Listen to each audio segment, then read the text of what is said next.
Now, why should we care about all these terms? zkRollups, zkVMs, all these zk terms.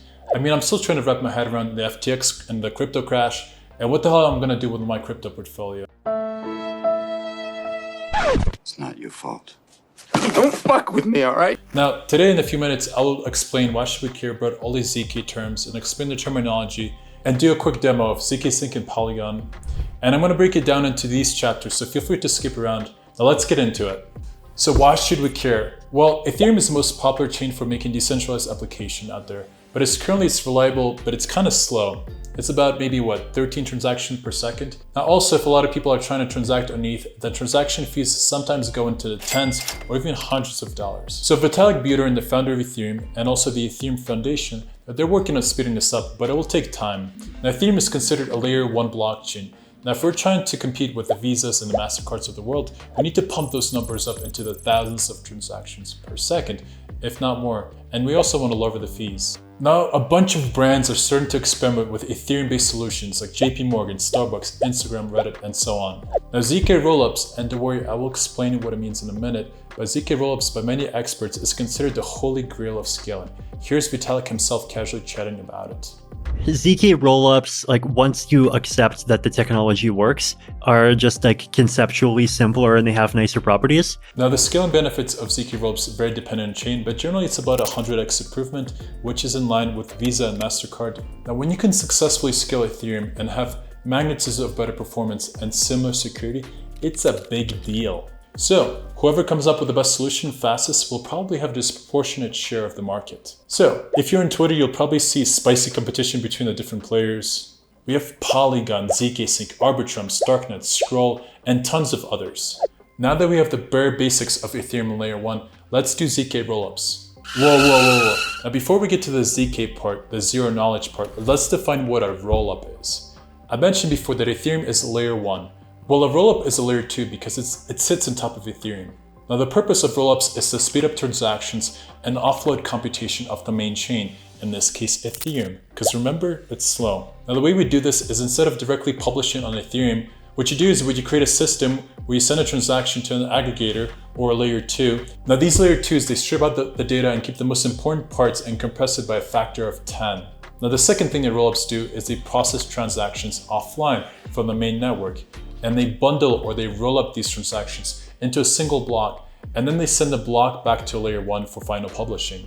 Now in these rollups, you're basically pushing 90% of the data and 99% of the computation off-chain while maintaining the security of Ethereum, if this is well done, which is very difficult. This is why it's taken years of really smart people trying to figure this out.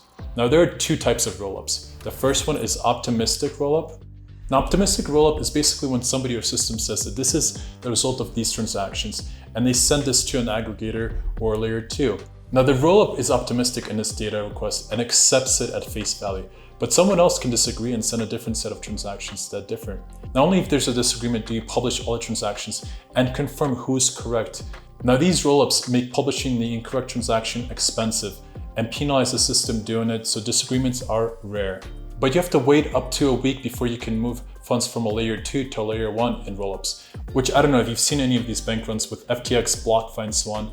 It isn't the most appealing thing in my mind to basically have to wait a week before it can transfer from a layer 2 to a layer 1.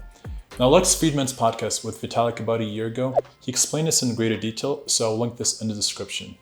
So that's a rollup. Now, zkRollups, they use a mathematical system called zero-knowledge proofs to compute and validate transactions on a layer 2. Now, in order to understand zero-knowledge proofs, I need a PhD in math, and I haven't taken math in 13 years. Damn, I'm getting old. However, I did find a great video by Wired Magazine that explains it to us from beginner to advanced. Now, I will link this in the description, and also will summarize it here in about 25-30 seconds. So, zk proofs is a way for prover to convince a verifier that something is true without revealing anything about why it's true. The example used in that video is a teenager puts a secret note into a safe that the teacher then holds. The teacher can prove to her that he knows the combination by opening the safe and reading the note that she put in.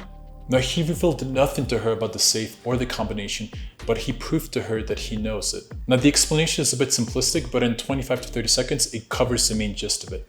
Now, the entire video is about 22 minutes long, so if you want to go more into the weeds of it, I encourage you to check it out. Now let's compare the top zk rollup projects. And again, it's not very simple because there's a lot of marketing language, and also everyone wants to be seen by the big brands as the right choice. So from doing my research, it seemed like all of them do at least 2,000 transactions per second and greatly reduce fees. So that's a magnitude of 100, and in line with our arch nemesis, which are Visa and MasterCard. I'm kidding, I use Visa every day. Please don't cancel my card. Now, some companies like StarkNet claim that they can do more transactions, but they do not give specific numbers. Now, here's a comparison chart, and you'll notice a few things. First, we have zkSync, Polygon, and Scroll. They all use the Solidity language for when you want to write smart contracts on top of them. Now, StarkNet is in production, but it hasn't received wide adoption yet, probably because the coding language it uses is Cairo. Now, the other three, zkSync, Polygon, Scroll, they're all currently on testnets. Now, zkSync gives me the hunch that they might be the first ones ahead since they're currently being audited on their layer 2 scheme. Now, all of them plan to be released next year, but all of these projects can be delayed, so who knows? You will also notice in the comparison chart that I have 4 zkRollup types because Vitalik wrote an article categorizing 4 different levels for zkRollups. In fact, I'm going to go over this article over here. I'm going to link this in the description. He wrote it a couple of months ago, describing different types, and so there's 4 levels here with the charts, and we're just going to quickly read through them. And in fact, zkSync and StarkNet he categorized as level 4. So the summary of that is basically it's not compatible with some Ethereum apps, can't share a lot of the infrastructure, but it does have the fastest proof generation time, save costs, and reduces centralization risks. So that is for zkSync and StarkNet. And for basically for Polygon and for Scroll, he categorized them as level 3 becoming level 2s, or they're trying to get to level 2s. And so for these, they're fully compatible with all Ethereum apps. They can share most infrastructure, but they take a long time to generate proofs. Now you see, because the situation is constantly evolving, so for example, Polygon has a few different zk teams. On their website, I actually saw that they claim that they have the fastest zk proof. So it's a little difficult to validate these terms. So I think once all of these projects go live, we can compare the hard numbers and trade-offs. Right now, it's a little bit challenging. Now let's do a simple zkSync tutorial. Now I want to give them props because their documentation is clear that even if you're not an engineer, I think you'll be able to follow along.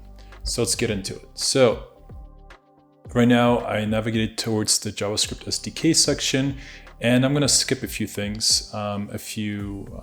Basically you need to add some dependencies, some imports, and then you need to connect to the zkSync network. So there's a lot of stuff that's happening under the hood here. You need to create the wallet. But the 3 steps that I care about is like, how do we actually deposit assets from Ethereum into zkSync?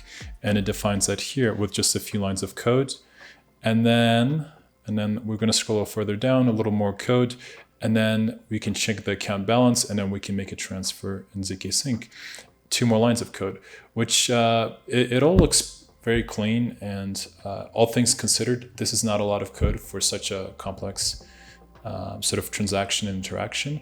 And then once I want to withdraw funds from my layer 2, which is zkSync back to Ethereum, it just notices there's basically another few lines of code that I need to execute here. So you could basically do this on Next.js or Node.js, and it's quite simple. So you can basically set this up in 10 to 20 minutes, and you could start playing around. So this is really cool. Now let's quickly go over Polygon zkEVM. Now Polygon is known for its Matic sidechain, which is faster and more efficient than Ethereum layer 1, but it doesn't inherit all the security and the decentralization benefits of Ethereum. So big props to Polygon because they've onboarded and basically been working on with big brands. So that is their sidechain. Now let's go into their new product, which is their zkEVM. So let's navigate towards Polygon documentation. And basically here's a 3-step guide to using Polygon zkEVM. Yes, it's that easy. So basically what you have to do here is you have to connect to their zkEVM testnet, then you deploy the smart contract on zkEVM, and then you can create a new transaction and basically play around with the smart contract.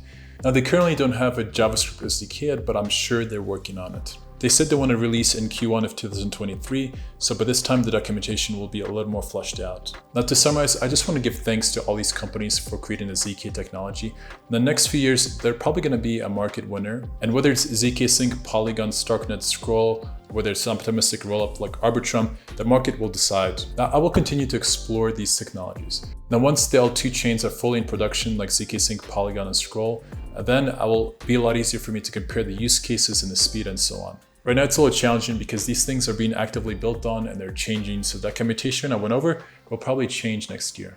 So there's lots more that I can go into. For example, I'll do a deep dive into both zkSync and Polygon, zkAVM, scroll, I could do layer 3s. So like and subscribe to the channel if you want to follow along. I will leave that drama out of it and share stuff on this channel as I discover it. So thank you for listening and have a good day.